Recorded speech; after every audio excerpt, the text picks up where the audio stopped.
आइए हम लोग थोड़ी चर्चा करते हैं नो कॉन्फिडेंस मोशन के बारे में।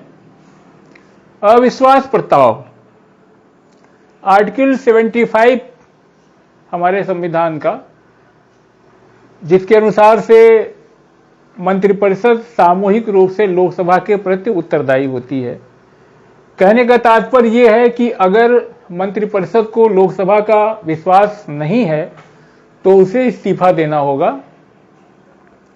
और हम ये भी जानते हैं कि सरकार को अपनी विधान संबंधी तथा राजस्व संबंधी प्रस्तावनाओं तथा अपने खर्चों को अनुमोदन संसद के द्वारा कराना होता है, और संसद कई बार सरकार की नीतियों की जम करके आलोचना करती है और सरकार को बार बार स्पष्टीकरण देना पड़ता है कि उसकी नीतियां सही हैं।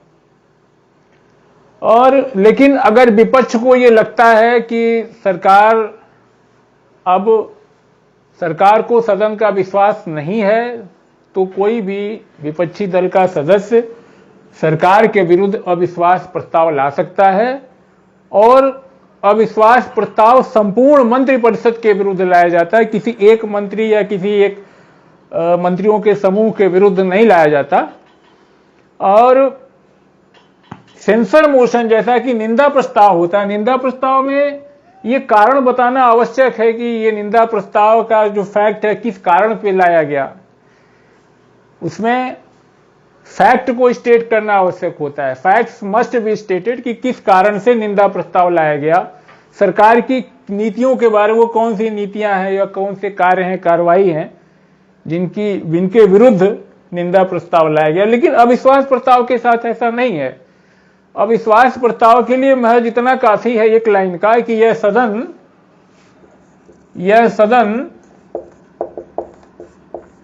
मंत्रिपरिषद में अविश्वास प्रकट करता है।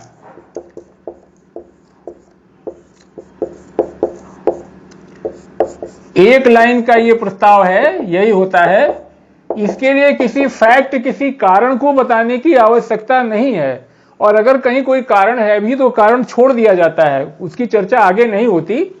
ये इतना ही है कि विपक्ष को ऐसा अगर लगे कि सदन में अब सरकार को बहुमत नहीं है, अगर बहुमत सरकार में नहीं है तो मंत्रिपरिषद को जाना होगा। हमारा अनुच्छेद 75 इस बात की व्यवस्था करता है। Council of minister is collectively responsible to the Lok Sabha. यही वजह है कि ये प्रस्ताव सिर्फ लोकसभा में आते हैं। ये प्रस्ताव कॉन्फिडेंस मोशन लोकसभा में ही आएगा, नो कॉन्फिडेंस भी लोकसभा में ही आएगा। राज्यसभा में इस तरह के प्रस्ताव नहीं पेश होते। तो लोकसभा की प्रक्रिया तथा लोकसभा में जो प्रक्रिया तथा संचालन, कार्य संचालन नियमावली है,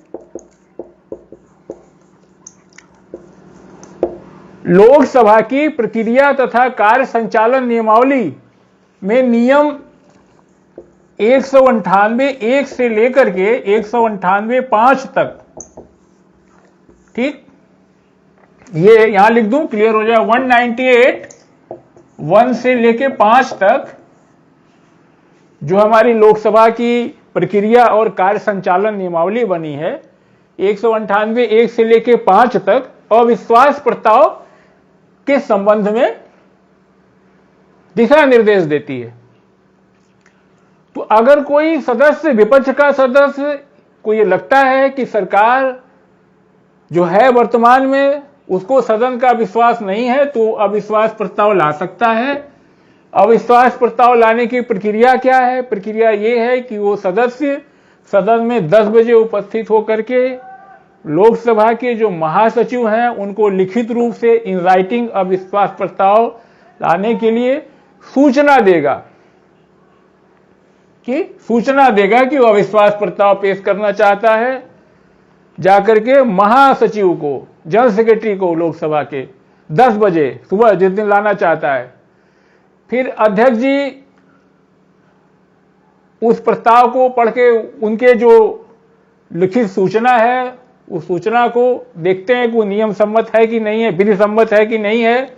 अगर वो नियम के अनुकूल है तो उस दिन सदस्य से कहा जाता है कि प्रस्ताव रखने के लिए सदन से अनुमति मांगे। तो यार इस स्पीकर सर कभी पढ़ के खुद ही सुना सकते हैं प्रस्ताव को, या तो फिर सदस्य महोदय खुद खड़े होकर के सदन में जो है प्रस्ताव प्रस्तुत करने की अनुमति मांगते हैं। तो अगर उनके पक्ष में 50 सदस्य खड़े हो जाते हैं, प्रस्ताव के पक्ष में अगर 50 सदस्य खड़े हो जाते हैं, तो ये मान लिया जाता है कि अविश्वास प्रस्ताव पेश हो गया। और अविश्वास प्रस्ताव पेश हो गया, अविश्वास प्रस्ताव बताया एक लाइन का, बस यही होता है, यह सदन मंत्रिपरिषद में अविश्वास प्रकट करता है, बस इतना ही, बाकी की पंचायत नहीं कुछ, बस इतना ही रहता है।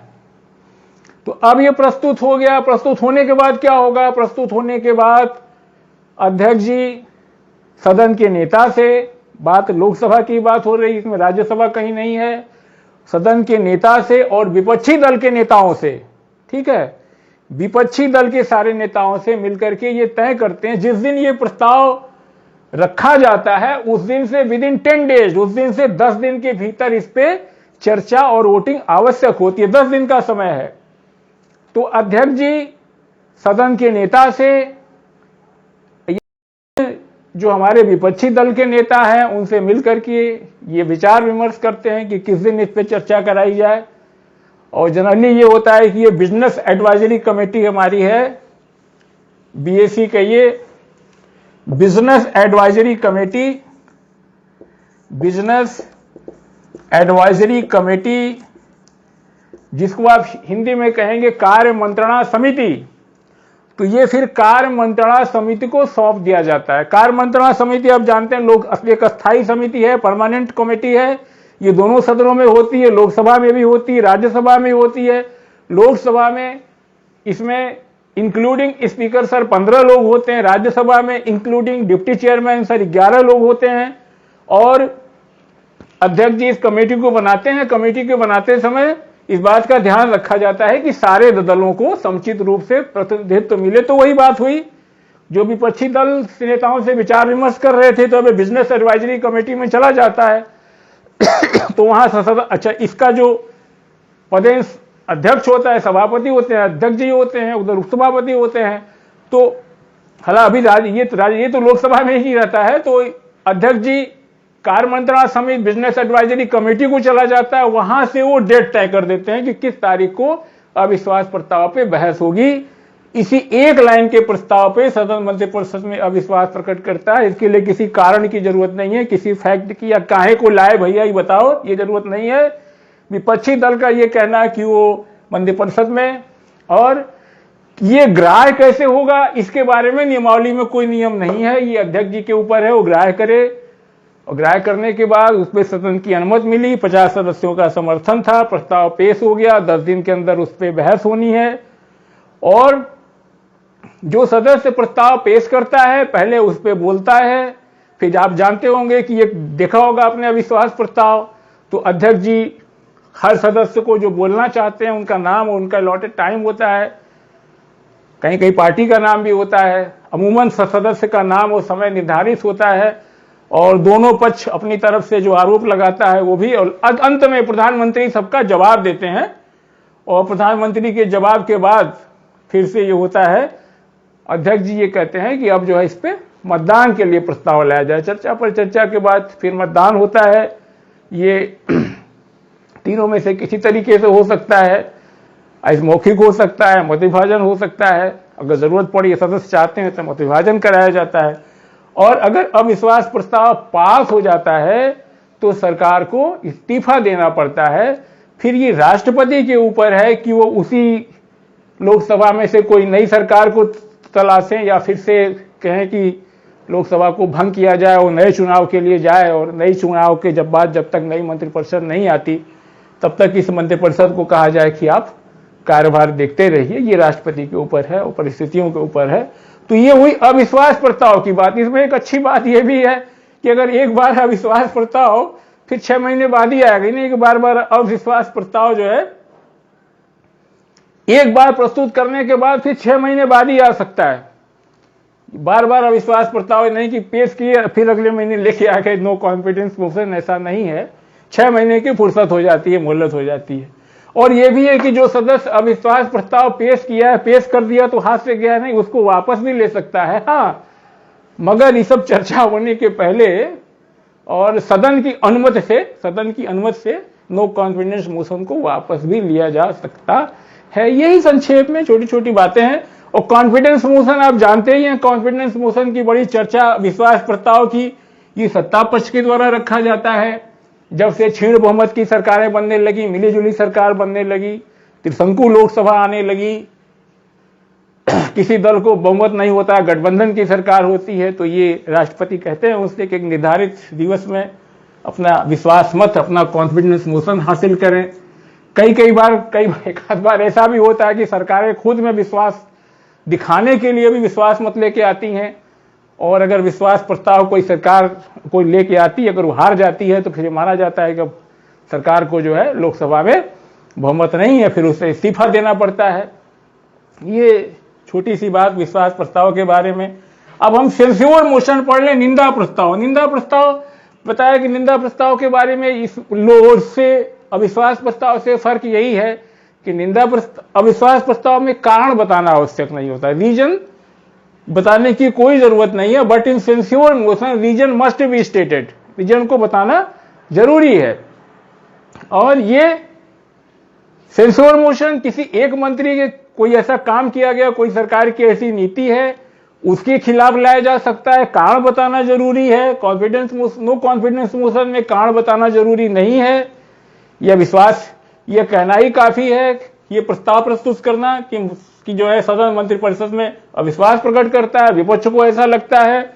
और नो कॉन्फिडेंस मोशन हमेशा पूरी मंत्रिपरिषद के सामूहिक उत्तरदायित्व किसी एक मंत्री या ग्रुप ऑफ मिनिस्टर के अगेंस्ट नहीं आएगा।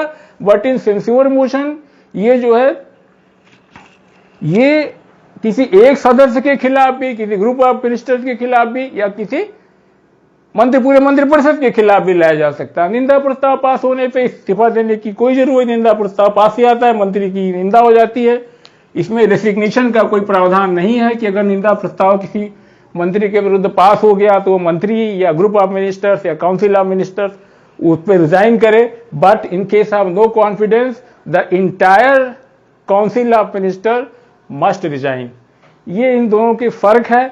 और एक बात यह भी कि सेंस्योर मोशन को प्रस्तुत करने के लिए सदन की अनुमति की आवश्यकता नहीं है, इस पे अध्यक्ष ही फैसला कर लेता है। ये सरकार का विशेषाधिकार है, ये सरकार का विशेषाधिकार है कि उस पर चर्चा करने के लिए दिन और समय निर्धारित करे।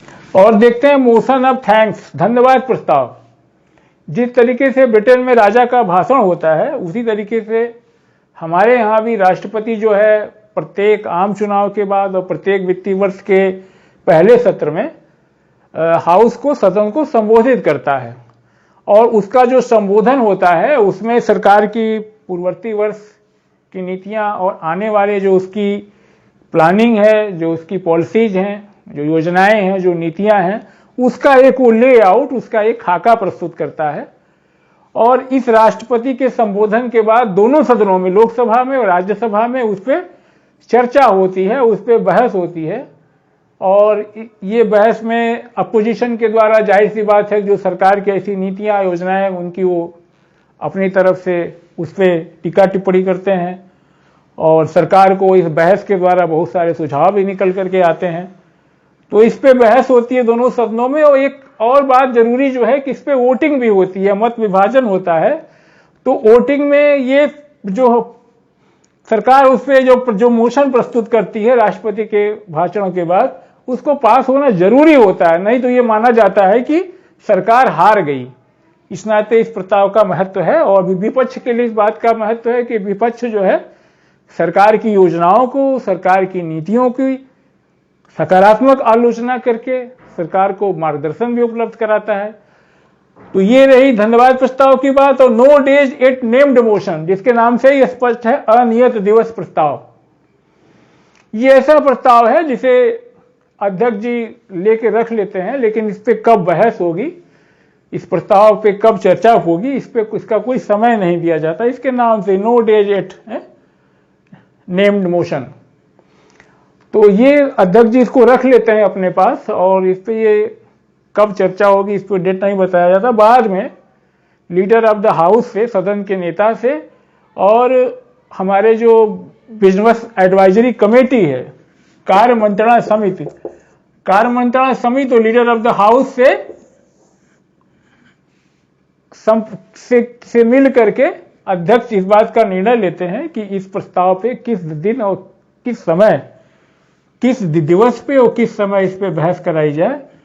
ये डिसीजन वो बाद में लीडर ऑफ द हाउस और बिजनेस एडवाइजरी कमेटी से कंसल्ट करके लेते हैं। यही नो डेट इसका नेम्ड मोशन यानी अनियत दिवस प्रस्ताव का अर्थ है। और एक है पॉइंट ऑफ ऑर्डर, औचित्य का प्रश्न। ये औचित्य का प्रश्न आप यूं समझें कि सदन की कार्रवाई जो है, जो बिजनेस ऑफ द डे होता है या एजेंडा ऑफ द डे होता है, उसके हिसाब से चलनी चाहिए, और जो हाउस के हमारे रूल्स ऑफ प्रोसीजर हैं उनके हिसाब से चलनी चाहिए, और संवैधानिक प्रावधानों के हिसाब से चलनी चाहिए। तो प्रायः तो ऐसा होता है, लेकिन कई बार ऐसा भी हो सकता है कि जब किसी विवादग्रस्त मुद्दे पे सदन में बड़ी गहमा गहमी चर्चा पर चर्चा हो रही होती है, तो उस समय नियमों का उतना ध्यान कहाँ रहता है। तो कई दफा इस तरह की स्थिति जब आती है तो कोई सदस्य जो है पॉइंट ऑफ ऑर्डर रेज करता है अपनी जगह खड़ा होकर। इसका मतलब ये होता है कि procedure of the house do not follow the rules of procedure. जो नॉर्मल रूल्स ऑफ प्रोसीजर है उसको हाउस फॉलो नहीं कर रही है। और एक तरीके से कहिए तो ये एक तरीके से अध्यक्ष जी की सहायता भी करता है कि जो रूल्स हैं, रेगुलेशंस हैं, इंस्ट्रक्शंस हैं, जो प्रोविजंस ऑफ द कॉन्स्टिट्यूशन है, उसको फॉलो करने में उनकी मदद भी करता है। और इसकी व्याख्या करना अध्यक्ष जी का काम है। जो अध्यक्ष, जो सदस्य होता है, जो इस बात को पॉइंट ऑफ ऑर्डर रेज करता है, वो इस बात को इंगित करता है कि कौन सा ऐसा रूल है या हाउस रूल ऑफ प्रोसीजर में जो हाउस बिजनेस के लिए बनाया गया उस कौन सा ऐसा रूल है, या संविधान का ऐसा कौन सा प्रावधान है जिसका कि अभी उल्लंघन किया जा रहा है। और ये एक एक्स्ट्राऑर्डिनरी डिवाइस है जो कि ये सदन की कार्रवाई रोक देती है, समाप्त कर देती है। और विपक्षी दल जो अपोजिशन पार्टी हैं वो सरकार पे दबाव बनाने के लिए, सरकार पे अपना कंट्रोल करने के लिए इस तरह की ये पॉइंट ऑफ ऑर्डर औचित्य के प्रश्न का प्रयोग करते हैं। और अगर आप देखें तो अभी कुछ दिन पहले तृणमूल कांग्रेस के नेता ने जो है पॉइंट ऑफ द ऑर्डर उठाया था, पॉइंट ऑफ ऑर्डर औचित्य का प्रश्न। उनका ये कहना था कि 105(1) का हवाला देकर के 1051 का उन्होंने हवाला दिया था कि जो है संसद में जो अभिव्यक्ति का अधिकार है विपक्षी दल को बोलने नहीं दिया जा रहा है। तो इस तरह से अगर किसी, जैसे उनको ये लगा, उन माननीय सांसद को ये लगा राज्यसभा में कि जो है अपोजिशन को बोलने का समय नहीं दिया जा रहा है, तो भाषण की अभिव्यक्ति स्वतंत्रता है और ये प्रिविलेज है, विशेषाधिकार है अपनी बात कहना। तो उन्होंने पॉइंट ऑफ ऑर्डर के माध्यम से इस बात को उठाया। तो यही इसका संक्षेप में महत्व है। इसको आप और डिटेल से पढ़ेंगे। ठीक है, ओके, जय हिंद।